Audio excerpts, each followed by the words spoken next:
I think there's a lot of things to go through. Tomorrow is on MLK, and many folks would stay at home, others will go to work. We do have our school open, but I do want to go through a set of things that do combine training, observation, and science all together. And they definitely, and most important, they did happen today. So um, it's, I'd say it's a good time to be alive. And if you are, that is, if you're looking for a specific focus on learning what competition can give to your life, if you're a martial artist or you're an athlete, or if you've never been an athlete, I can tell you that, and if you stay to the end of today's episode, you will learn the two most supportive and tremendous lessons that competition can give you. And I can tell you, they are not what you're thinking about. Um, I would like to chat first of all about today. Today brought a lot of tremendous lessons for me. Um, I went today to my daughter's 7-year-old first competitive event, like real competitive event, outside of her natural area, natural training zone. And I think this matters because you'll see that whenever you go outside of a place that you don't know what it is, it's just very hard. You know what I mean? It's just like you need to adapt to the place. You need to look into where they go to the restroom, who are the people around here, and this is a competition already. This was at Kalahari, really early in the morning. We had to drive a set of hours. There was we couldn't teach today at the studio because of the snowstorm and because there would be a sleet on the road. But we had no opportunity here. Both me and my wife, we had to go all the way up to Kalahari, and I can tell you that the drive was very intense. Our car effectively slided as we were getting into the Poconos Mountains, but all good. It was going. We decided to go really, really slow, and it worked really well. So um, I want to look into this what's called a reversible moment. Okay, that's and that brought to me, from my experience, a lot of the things that happened to me as well. So I'm Gonçalo Esteves, and today I did something that really changed even more what I thought about competition. My 7-year-old had their first gymnastics competition, as I told you. That made me rethink everything that many of the things that I keep on teaching and learn about pressure, failure, and resilience. Especially during my 16 years in the national team, then moving across 4 countries, restarting everything again, being a business owner, having to deal with obviously teaching and training, super important, and showing up for my family and for my life. So obviously all of this research is also connected to what I can bring, and we try to bring into Krav Maga. But what happened today, I would say, rethought me about pressure, failure, and human resilience. Kind of putting a tap or a cherry on my end-to-end professional career as a competitor, as a top-line consultant, and of course as a man. But here's what I think it hit me more: the absolute finality of it all. You know, she goes there, performs. You do 2 routines, 2 passes. The judges score. That's it. Yeah. Done. You cannot do overs. There are no second chances. No, oh, let me try again because I let my hand drop or something like that. It's not like that. That moment was captured forever back there. Okay, not the re again. So I think that's super important to think about that. And Me to bed now.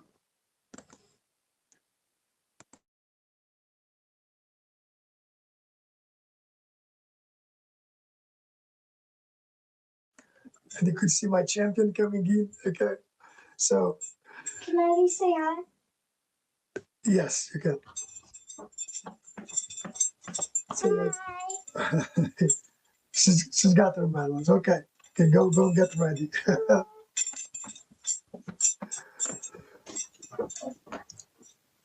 So here's what I would like to emphasize.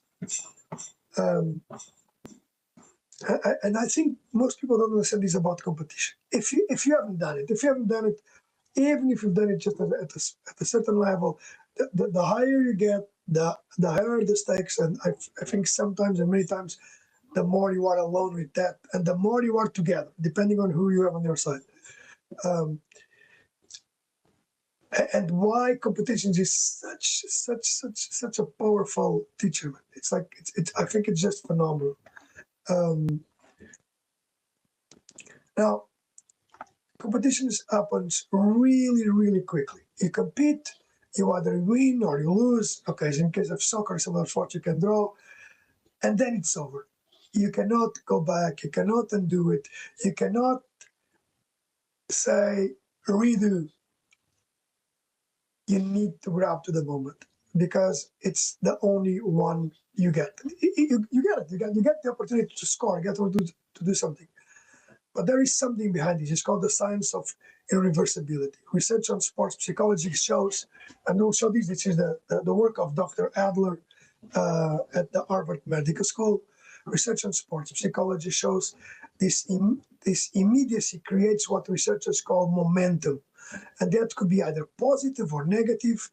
That that makes changes in cognition, physiology, emotions, and behavior caused by the sudden events.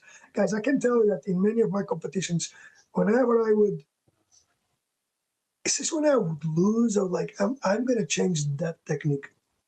I'm going to train more. And it did make a change. Okay, I effectively changed my my behaviors moving forward because I didn't want to feel that again.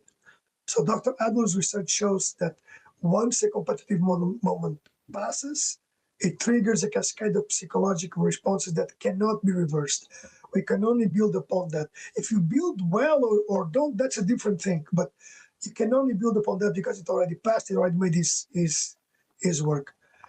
I learned this the hard way. Okay, you you get you get one shot in front of the judges and that's it. Okay, you get okay, yes, you learn when you fight to put the judges aligned in a certain way so they can see the way that you score. That's all true. But one moment to execute what I've practiced probably thousands of times with a partner, you miss it and that's gone. You miss it in the last seconds, it's gone. Uh, I think my daughter learned this today. Um, she can't go back. Uh, she can't redo the floor routine. The score is permanent, and that I think that's the this. I think that's the brutal, the brutal reality. It's gone. The brutal reality and beauty, okay, of the competition. So why does this matter for self-defense? Because I train and teach Krav Maga for many years of competitive sport. I've got more years now of Krav Maga than competitive sport. Real confrontations are the same. Someone grabs you in a parking lot, you don't get to say, oh, let me try this technique again. Let's see if it works. You get one response, one moment, one chance to function under that pressure. Yes, later you can adapt, it's true, but you've got that moment to work under pressure. And I think that's why competition is such a perfect teacher for the self-defense psychology and also for execution. So it's two things at the same. Now I want to talk about this, and I really need to say because it's my confession, uh, guys. I lost many times. I still remember this day, once that it would be my fifth. I always wanted to retire to lose in competition. At least for me, got colleagues of mine that had more years of being a national champion. I'm like, man, 4 times national champion. I don't know how many times I was second, but many times. So it means that I lost many times. Okay, uh, and and I do remember these. I score, and the judge doesn't give it to me. I truly remember this. It was we're at the last 30 seconds. His name is Faria. I don't know if he's listening or not. He had one technique, Yakotsuki. He had a punch. I knew that. I fell into that. I want to face you. In the last 10 seconds of the competition, we were at the draw with two referees that I know are more inclined to him. I said, I'm gonna beat you in your game. It didn't work. He won, and he won well. Okay, like he beat me, and I'm like, I'm not gonna do that again. In my last seconds have to be within my game. So um, I I think that besides that, the fact that we have to try many times across different theaters and losing and gaining, that brings a lot. And those losses taught me much more than any victory ever could. In fact, there is a loss that I want to talk to you guys about. There was a loss at the gym. And this was after I have kind of won the national champion. I go back to the gym and I'm like, I think for my second time, I'm like, oh, and I was walking well. I remember, man. I was training. I still remember this to this day. I was training. I let my guard down, and one of my colleagues, man, he kicks me in the face so well, but really so well that I'm like, all of my ego went down. It was in here, the left side. His name was Mario George. I don't know if he still remembers, if he still trains karate, but he was good. The guy got third once in his weight class. So, um, but that's it. Okay, so. What losing actually teaches. So when my daughter didn't win today, she cried. That's a reality. She was not. She thought she was the worst because in gymnastics you start seeing your rank, and then as more students come and more people come in, you start to see does your rank holds, yes or no. And then I think if you're one of the third ones, your rank kind of holds. But as more and more come in, and they're or think at like 20, it's common that the kid comes in and takes the other places. Um, but then I think something really good happened. It didn't happen immediately, okay? Okay. She started thinking what went wrong. She started, I think also with our help, to plan, okay, this is what I need to work on. And that's exactly what research shows. We learn more from failure than from success. Um, the science from learning, the science of learning from loss, coming from the Harvard Medical School of Research, confirms that brain grows more from failure than it does from success. Failed performance forces what psychologists call adaptive reconfiguration, analyzing breakdowns, regulating emotions, and adjusting strategies. Studies on elite athletes show that those who experience control failures early in their careers develop greater resilience, better coping strategies, and superior performance under pressure. Of course, they go through it. They capture the moment and they review it. But there's here's something more that I also thought about that winning never could. It also taught me when you lose, where you stand. When you lose, first of all, okay, like number one, it shows me what's my real level, not what I hoped for. Same thing when you see videos like, oh my goodness, I think this was where I was, not what I hope, but exactly where I am. When you lose, guys. That's it. You lose. You lose to a competitor that is better than you, worse than you. It doesn't matter. You lose.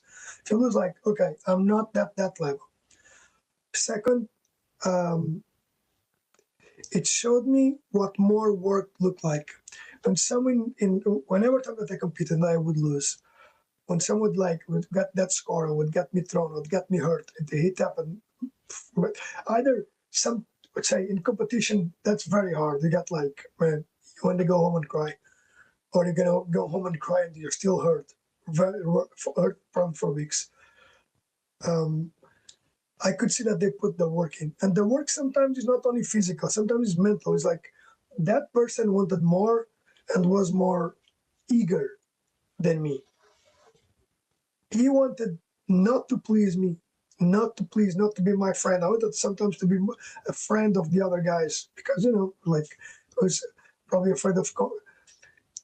That guy wanted to hurt me. That guy wanted, and he won. So he put the work, and the work helped, and that means that their preparation is different. So when you address your work, especially for martial arts, especially for self-defense, you need to put in all the work. That's super important. And third, it also showed me that improvement was possible. If they could reach that level, and I've seen guys starting at a certain level, and then step by step, they just go up and up. And if I was willing to do what is done, then I can also do it. That's what those three things shows your level. Second, you understand what was missing, and third, how can I improve that? I think that makes a tremendous case for competition. I would say because of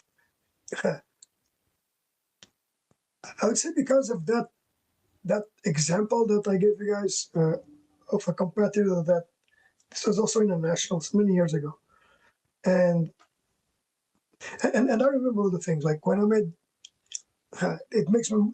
But I'll give you a concrete example. My green belt exam for Krav Maga in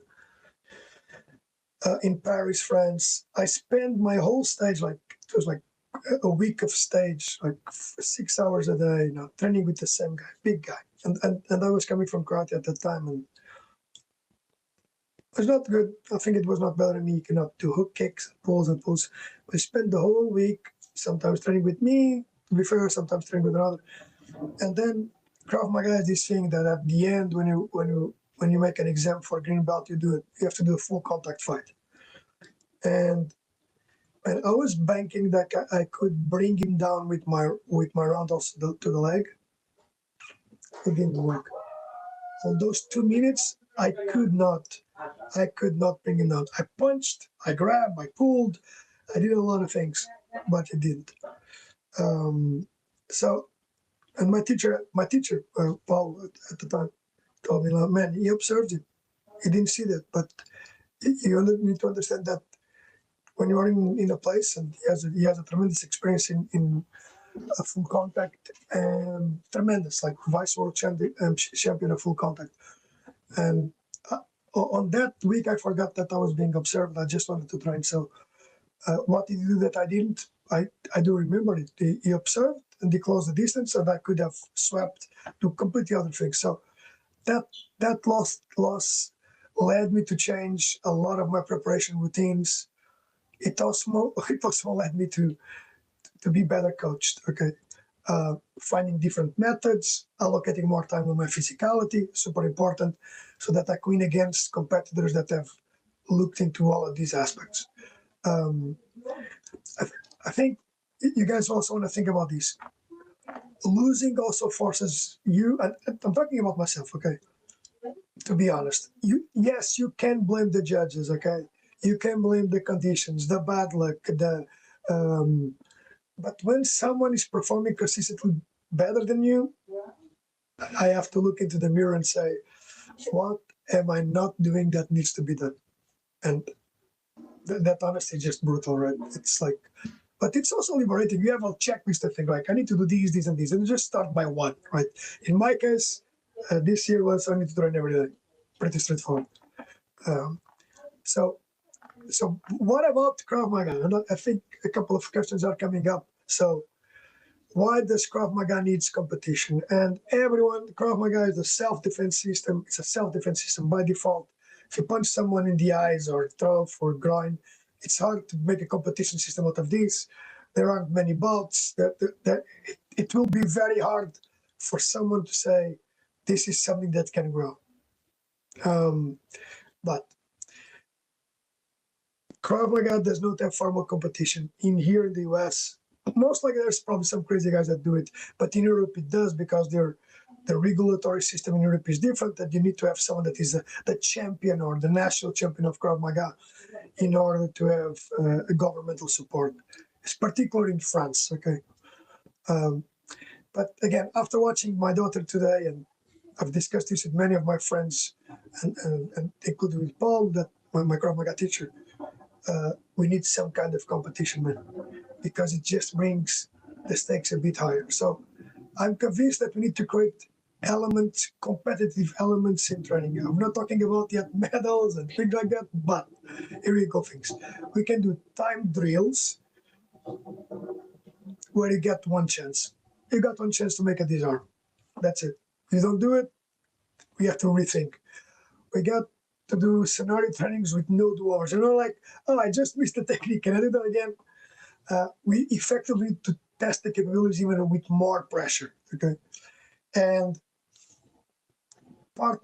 faster partner rotations that don't allow immediate adaptation. You need to be. It needs to be a bit harder. Okay, I think that's super important. This is not only to create stress. Okay, that's already in the drill, but to get the same psychological conditions that you face in real confrontation. So I think that part of the competitive element is super important. Also, it's something that you guys will, and I think this is another segment that is really important, that is losing. Yeah, losing. We need just to normalize losing. The guys in BJJ do it, they tap, right?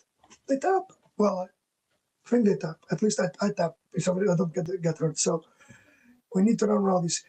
Failed techniques or failed things become, oh man, why didn't this work? Let's change it. If we have poor performance under pressure, we understand, okay, reduce speed, right? Reduce intensity. Comparing response to other responses shows gaps. True.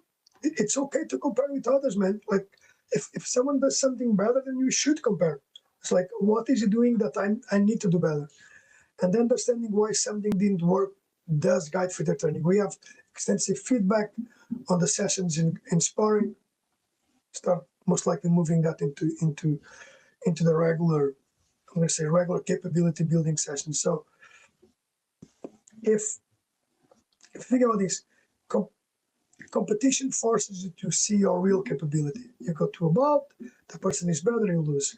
In self-defense, this thing really might save your life. And if you can't handle the stress of a training drill, you need to know that before someone attacks you in real life. So we need to build that capability over there so that if something happens, like I've been here, this is not that different, or there are some different things, but I can get it. I get it. So the research on competitive training shows a couple of very, very clear things. Studies show that athletes who regularly face controlled competitive pressure develop better stress management under real pressure, faster decision making when stakes are high, more effective recovery from setbacks, super important, and greater psychological resilience. So who doesn't want that in self-defense? You tell me, guys. I want that. Who doesn't, right? That's exactly the skills that we need for self-defense. So I'd like to pause in here. I got a set of other segments that I would like you to think about. And we'll do another, I think we'll do at least 2 more episodes on this topic of competition and how it can affect the your practice, how you can enhance your practice. I'm going to check out for any comments or questions. Okay, here we go. So we're going to end up this for today. I have an handover coming from this. It's called the reversible moment, DM moment, and I'll reach out to you. And remember,